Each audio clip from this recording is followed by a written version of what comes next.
চামচ লঙ্কা গুঁড়ো নিয়েছি, গোলমরিচ হাফ চামচ, নুন আন্দাজ মতো, গরম মশলা কিছুটা নিয়েছি, এলাচ আর কাজু কিশমিশ নিয়েছি।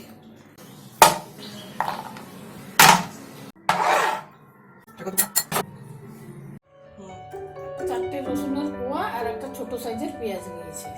এখানে আমি কিছুটা ছানা নিয়ে নিয়েছি। এখানে আমি টক দই নিয়েছি। এখানে আমি কিছুটা আদা আর কিছুটা লঙ্কা নিয়ে নিয়েছি। এখানে চিনে বাদাম আর চার মগজ নিয়েছি, এটাকে পেস্ট করে নেব। এই যে এখানে লঙ্কা, আদা, চার মগজ আর বাদামটাকে পেস্ট করে নিয়েছি। এই যে ছানার মধ্যে একটা গোটা আলু দেবো সেদ্ধ, আর 3-4 চামচ ময়দা দেব। এরপর এখানে কিছুটা নুন দেব আর একটু গরম মশলা দিয়ে দেব। এবারে এটাকে ভালো করে মেখে নেব।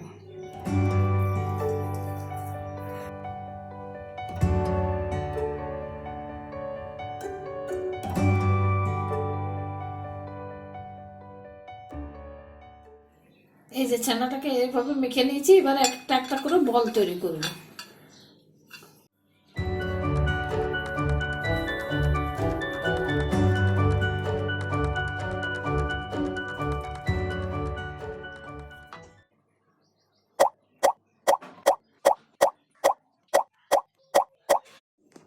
এই যে এইভাবে বলগুলো বানিয়ে নিয়েছি। এরপর এটার মধ্যে একটা করে কাজু আর একটা করে কিশমিশ দিয়ে দেবো।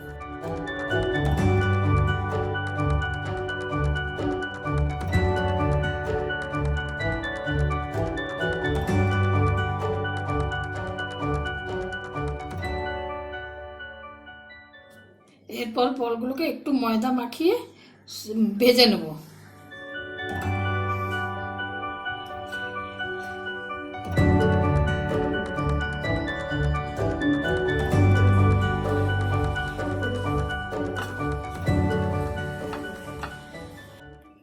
অল্প তেল দিলাম আর এই ছানার কোফতাগুলোকে ভেজে নেব।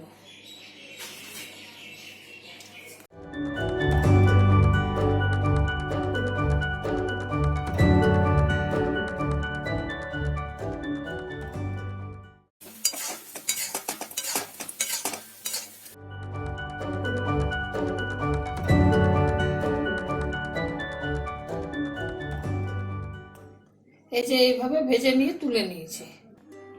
গরম মশলা কিছুটা দিয়ে দিলাম। এরপর এই মশলাগুলো দিয়ে দেবো।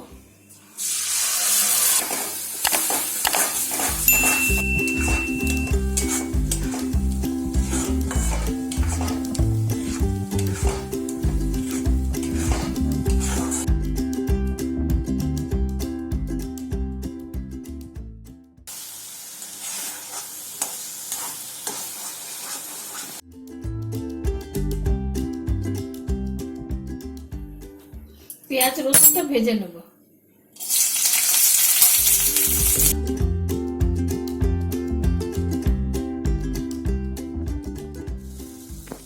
এরপর পেঁয়াজ রসুন ভাজাটা দিয়ে দেবো।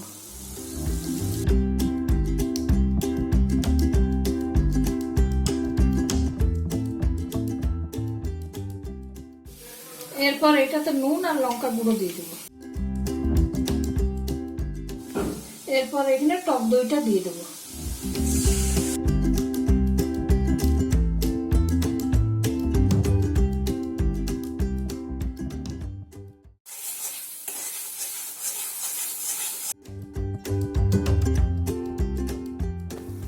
এরপর জল দিয়ে দেবো।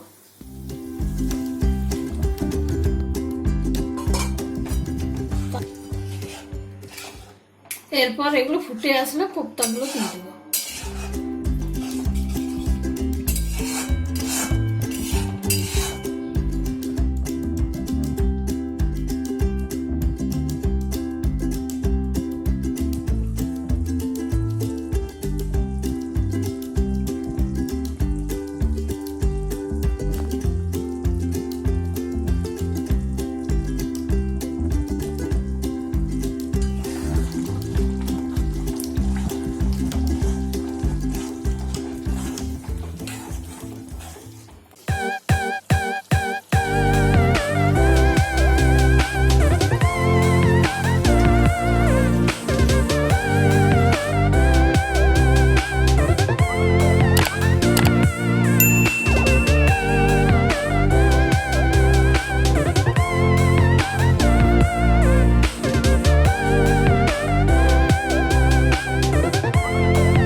বন্ধুরা রান্নাটা কিরকম লাগলো জানাবেন আর চ্যানেলটাকে সাবস্ক্রাইব করবেন।